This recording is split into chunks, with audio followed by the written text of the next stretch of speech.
இருள் என்று சொன்னாலே ஒரு பயத்தை கலக்கத்தை கொண்டு வருகிற காரியம்.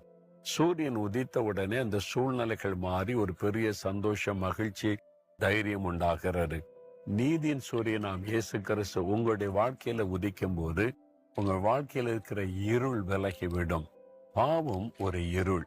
நம்முடைய ஆத்மாவை அது இருளடைய செய்து தேவனோடு உள்ள ஐக்கியத்தை கெடுத்துவிடும், சந்தோஷத்தை கெடுத்துவிடும். ஆனால் நீதியின் சூரியனாகிய இயேசு நம்முடைய ஆத்மாவில் உதிக்கும் போது நம்முடைய வாழ்க்கையில் இருக்கிற பாவ இருள் விலகி ஒரு பெரிய வெளிச்சம் நம்முடைய உள்ளத்தில் உண்டாகும். தேவனோடு ஐக்கியப்படவும் பேசுகிற ஒரு சந்தோஷம் உள்ளத்தில் உண்டாகும்.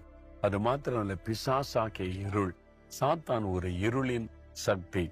அவன் நம்முடைய வாழ்க்கையில வியாதிகள், வேதனைகள், பயங்கள் இதெல்லாம் கொண்டு வந்து நம்முடைய வாழ்க்கையில இருளை கொண்டு வருகிறான்.